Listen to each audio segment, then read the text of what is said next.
પૂર્ણા નદીનો drone video જોઈ લો। પૂર્ણાના પાવરના દ્રશ્યો, પૂરમાં વહી ગયેલા પુલના દ્રશ્યો। પૂર્ણા નદીના ડ્રોન વિડીયો સામે આવ્યો છે। હાલ પૂર્ણા નદી એ પોતાની ભયજનક સપાટીથી ઉપર વહી રહી છે, જેના ડ્રોન વિડીયો સામે આવ્યો છે। પૂર્ણા નદી એ ભયજનક સપાટીથી ઉપર વહી રહી છે, જેના હાલ ડ્રોન વિઝ્યુઅલ સામે આવ્યા છે। પૂરમાં વહી ગયેલા પુલના દ્રશ્યો આપણે તમારી ટીવી સ્ક્રીન પર જોઈ રહ્યા છો। પૂર્ણા નદીના ડ્રોન વિડીયો સામે આવ્યા છે। પૂર્ણા નદી હાલ એ ભયજનક સપાટીથી ઉપર વહી રહી છે અને હાલ એ પૂર્ણા નદીના પાવરના દ્રશ્યો આપણે જોઈ રહ્યા છે। પૂરમાં વહી ગયેલા પુલના દ્રશ્યો। પૂર્ણા નદી હાલ ભયજનક સપાટીથી ઉપર વહી રહી છે અને પૂર્ણા નદીના ડ્રોનના વિઝ્યુઅલ સામે આવ્યા છે। પૂર્ણા નદીના પાવરના દ્રશ્યો, જેમાં એક પુલ પણ વહી ગયો છે। નવસારીમાં પૂરની સ્થિતિને લઈને જિલ્લા કલેક્ટરે પ્રેસ કોન્ફરન્સ સંબોધી। નવસારી શહેરમાં 2200 લોકોને સ્થળાંતરિત કરી શેલ્ટર હોમમાં શિફ્ટ કર્યા। આશ્રય સ્થાનોમાં લોકોની સુરક્ષા માટે 15 મેડિકલ ટીમ તૈનાત કરવામાં આવી। 10 જેટલી ગર્ભવતી મહિલાઓને સુરક્ષિત રીતે હોસ્પિટલ પહોંચાડવામાં આવી। પૂર પ્રભાવિત નાના મોટા 70 અને 4 મુખ્ય માર્ગો બંધ કરાયા હતા।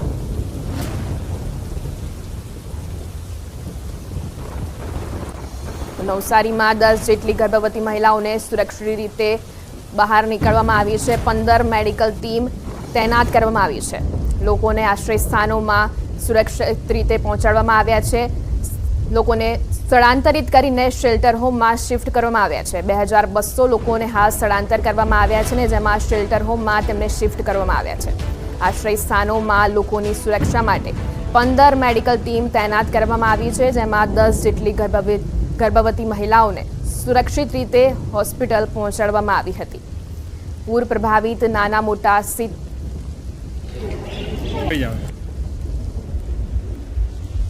નવસારી જિલ્લામાં હાલ સુધી આશરે 2200 લોકોને આપણે શિફ્ટ કર્યા છે। આશ્રય સ્થાનોમાં સ્થળાંતર કરવામાં આવ્યું છે। આજના દિવસે નાના મોટા 70 અને મુખ્ય માર્ગો 4 બંધ છે। આ જે લોકોને આપણે સ્થળાંતર કરવામાં આવ્યું છે ત્યાં એમના આરોગ્યની સુવિધા કરવામાં આવેલી છે।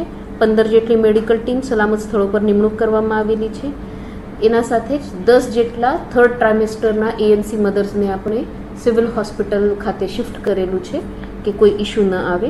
જે લોકોને સ્થળાંતર કરવામાં આવ્યું છે એમાં સ્વચ્છ પીવાનું પાણી, રહેવા જમવાની વ્યવસ્થા, આ બધી સગવડ પણ કરવામાં આવેલી। ઉપરવાસમાં પડી રહેલા ભારે વરસાદના કારણે નવસારી જિલ્લાની તમામ નદીઓમાં ઘોડાપૂરની પરિસ્થિતિ સર્જાઈ છે, તેમજ નીચાણવાળા અનેક વિસ્તારોમાં પાણી ઘૂસ્યા છે। ઝાંખરી નદીમાં પણ ઘોડાપૂર આવ્યું છે, જેથી વ્યારાના છીણિયા ગામમાં પાણી ઘૂસી ગયા છે। મકાનોમાં અને બજારોમાં બસ પાણી જ પાણી જોવા મળી રહ્યું છે। ગણદેવી તાલુકામાંથી પસાર થતી અંબિકા નદીના જળસ્તરમાં વધારો થયો છે। પાણી વધતા અમલસાડ અને ધમડાછાને જોડતો લો લાઇન બ્રિજ પાણીમાં ગરકાવ થયો છે। દેવધા ડેમના પાણીની ભરપૂર આવક થતાં દેવધા ગામમાં પાણી ફરી વળ્યા છે। બિલીમોરાથી દેવધા ગામનો સંપર્ક તૂટ્યો છે। વસારીની પૂર્ણા નદીની સપાટી વધતા નીચાણવાળા વિસ્તારોમાં પાણી ભરાયા છે।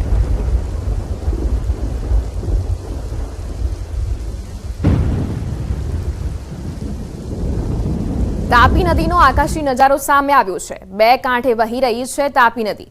તાપી નદીના પ્રવાહના દ્રશ્યો આપણે ટીવી સ્ક્રીન પર હાલ જોઈ રહ્યા છે। 2 કાંઠે વહી રહી છે તાપી નદી। તાપી નદીનો હાલ ડ્રોન વિઝ્યુઅલ સામે આવ્યા છે। તાપી નદીના પ્રવાહના દ્રશ્યો આપણે જોઈ રહ્યા છે। હાલ તાપી નદીના આકાશી દ્રશ્યો સામે આવ્યા છે। 2 કાંઠે વહી રહી છે તાપી નદી।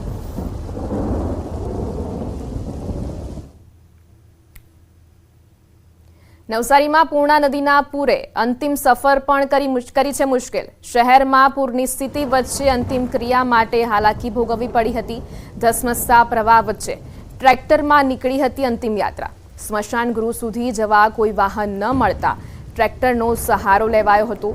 ફૂડ પેકેટનું વિતરણ કરતા ટ્રેક્ટરમાં મૃતદેહને સ્મશાન ગૃહ સુધી લઈ જવાયો હતો। નવસારીને જોડતા કોસ્ટલ હાઈવે એટલે કે પૂર્ણા નદીના કિનારે સ્મશાન આવેલું છે અને નવસારીમાં હાલ એક સ્મશાન યાત્રા નીકળી છે, પાણી વચ્ચેથી પસાર થઈ રહી છે। આપણે એમની સાથે વાત કરવાનો પ્રયાસ કરીશું। મોટાભાઈ, શું થયું છે અને કેવી રીતે આ જઈ રહ્યા છો? અમે તો વીરાવળ ગામના વતની છીએ. આ બધા જેટલા બી શરણાર્થીઓ છે એમના માટે ફૂડ પેકેટ લઈ જઈ રહ્યા છે. રસ્તામાં બોડી એમ્બ્યુલન્સમાં જઈ શકે તેવી નહીં હતી, એટલે એમને અમારા ટ્રેક્ટરમાં અમે લઈ જતા છે. બિલકુલ જોઈ શકાય છે સ્મશાન યાત્રા છે જે નવસારી અને સુરતના કોસ્ટલ હાઈવે પર પૂર્ણા નદી કિનારે આવેલી છે કે સ્મશાન યાત્રા નીકળી શકે એવી નથી. એમ્બ્યુલન્સમાં આ બોડી અહીંયા પહોંચી છે ને હવે આ પાણી વચ્ચે ટ્રેક્ટરમાં સ્મશાન ખાતે આ બોડીને અંતિમ યાત્રા માટે લઈ જવામાં આવી રહ્યું છે. એટલે કે દ્રશ્ય જોઈ શકાય છે, ખૂબ જ દર્દનાક, ખૂબ જ ગંભીર આ દ્રશ્ય છે. જે પ્રકારની પરિસ્થિતિનું નિર્માણ નવસારીમાં થયું છે, રેલ વચ્ચે સ્મશાન યાત્રા પાણી વચ્ચેથી પસાર થઈ રહી છે. ઘણા બધા દ્રશ્યો એવા છે કે જે ચોક્કસપણે દિલને અડી જાય એવા છે. જે પ્રકારે નવસારી છે, કારણ કે પાણીના ફ્લો વચ્ચેથી સ્મશાન યાત્રા કાઢવામાં આવી છે. એમ્બ્યુલન્સ નથી જઈ શકતી તેવા મૃતદેહને ટ્રેક્ટર મારફતે સ્મશાન ગૃહ ખાતે મોકલવામાં આવી રહ્યા છે.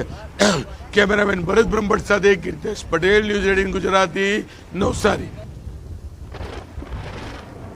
નવસારી શહેરમાં છેલ્લા 2 દિવસથી મેઘરાજાએ વિરામ લીધો છે, પરંતુ ઉપરવાસમાં વરસી રહેલા ધોધમાર વરસાદના કારણે પૂર્ણા નદી ગાંડીતુર બનતા નવસારી શહેરમાં જળબંબાકારની સ્થિતિ સર્જાઈ છે. પૂર્ણા નદીની ભયજનક સપાટી પર વહેતા નવસારીના નીચાણવાળા વિસ્તારમાં રહેતા લોકોનું જીવન અસ્તવ્યસ્ત થઈ ગયું છે. નવસારી શહેરના 10 વિસ્તારોમાં પૂરના પાણી ફરી વળતા લોકો પોતાના ઘર છોડવા મજબૂર બન્યા છે.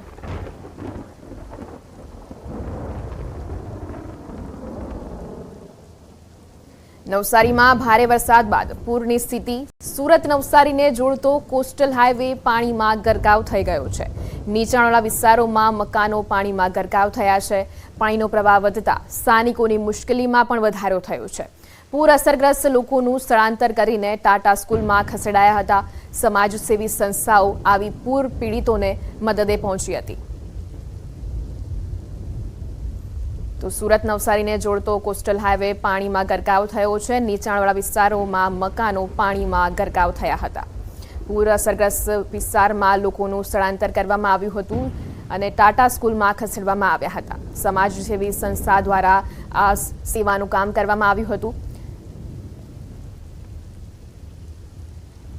પાણીનો પ્રવાહ વધતા સ્થાનિકો હાલ મુશ્કેલીમાં મુકાયા છે. પૂર અસરગ્રસ્ત વિસ્તારોમાં લોકોનું સ્થળાંતર કરવામાં આવ્યું અને ટાટા સ્કૂલમાં ખસેડવામાં આવ્યા હતા. સમાજસેવી સંસ્થાઓ તેમની મદદે આવી હતી.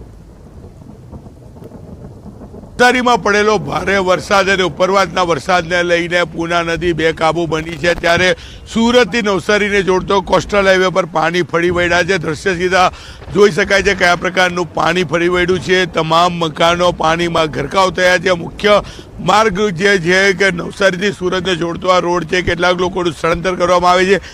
એક માસીને સ્વયંસેવકો લઈને બહાર આવી રહ્યા છે. આપણે સીધા માસી જોડે વાત કરીશું. માસી, આપનું નામ? મીરાબેન. મીરાબેન, શું તકલીફ છે ઘરમાં? પાણી અંદર છે એટલે એમ કે થોડુંક એ થાય, વધી ગયું તો પછી તકલીફ રહે, હિસાબે નીકળી આવ્યું. કેટલો સામાન છે ઘરમાં, કેટલું નુકસાન? સામાન તો ઘણું છે સાહેબ.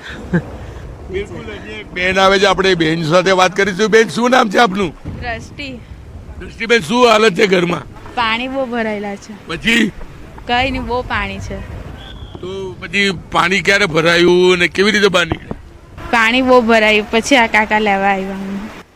સ્વયંસેવકો છે. શું નામ આપનું ભાઈ? મારું નામ કિરણ પુરોહિત છે, રેડક્રોસમાંથી. હાલમાં પાણીની પરિસ્થિતિ જે વધવા લાગી છે તો રેડક્રોસની ટીમ વિવિધ જગ્યા પર સર્વે કરી રહી છે અને જ્યાં મદદની જરૂર છે ત્યાં મદદ માટે પણ પહોંચી રહી છે.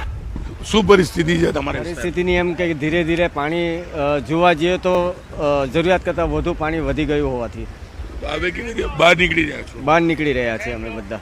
એક મહિલા છે. બેન, આપકા નામ? मदीना खातून. क्या हालत है आपके घर की? नहीं, हम तो इधर आए थे, इधर हम काम पे गए, पर सुबह गए तो इतने पानी नहीं थे, पर आते आते बहुत ज़्यादा पानी हो गए. पानी के बहाव बहुत ज़्यादा है, रफ्तार भी बहुत ज़्यादा है. બિલકુલ. પોલીસ સાથે સ્વયંસેવકો, ટીઆરબી જવાનો, તમામ લોકો છે. શું પરિસ્થિતિ છે આગળ? બહુ હાલત ખરાબ છે. કેટલું પાણી છે? બહુ વધારે પાણી છે. બધા બાઇક તણાઈ ગયેલા છે. કેટલા લોકો ફસાયા છે અંદર? ના, ફસાયા કોઈ નથી. આ પેલી બાજુ છે બધા, બાકી રોડ બંધ છે બધો. રોડ બીજો બંધ છે. બહાર લાવી રહ્યા છો હા. તમે? બહાર લાવતા છે. પાણીનો ફ્લો કેવો છે? ફૂલ ઓવરફ્લો, ફૂલ.